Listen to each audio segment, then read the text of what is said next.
If I were to try to put this in context and distill the essence of what Voss is after, what he's after is showing us that Mary Magdalene had a need for the personal presence of Jesus, and nothing else in the world could satisfy her.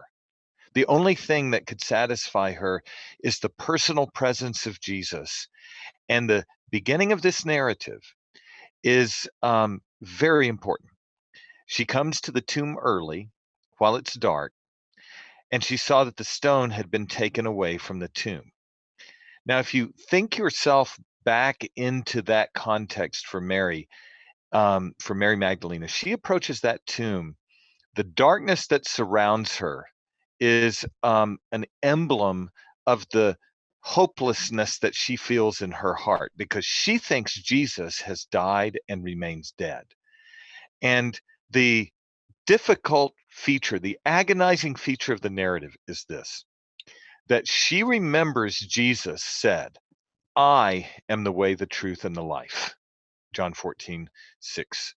She knows that Jesus has said, I am in John 11:25-26, I am the resurrection and the life, and the one who believes in me, though he dies, yet he will live.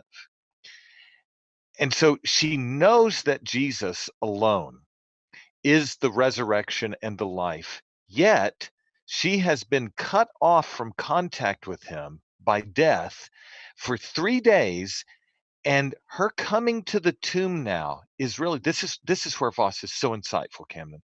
Her coming to the tomb is not out of curiosity as to what could have happened to him, or to just come check in.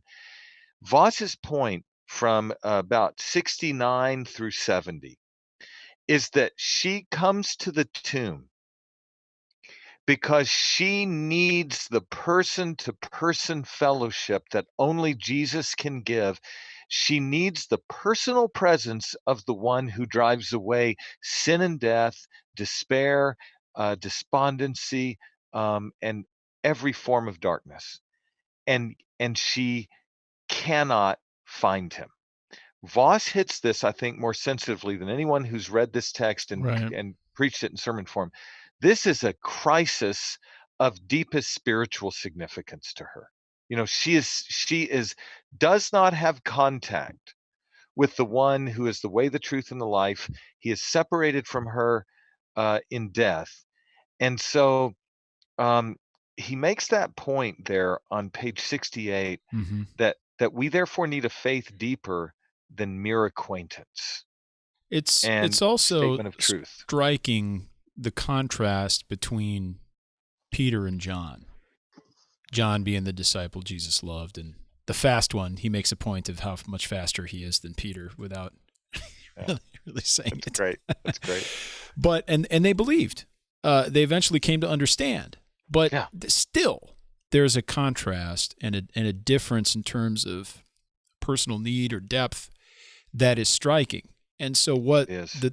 why does this passage exist? That's an important question. Why did the Lord inspire this? Why is it here?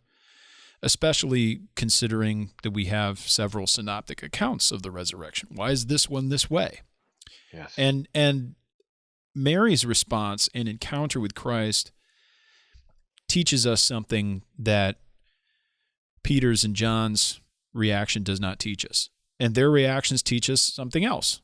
But Mary needed that personal interaction, and she did not run away, but she was sorrowful because she needed the Lord's presence and didn't know where he was.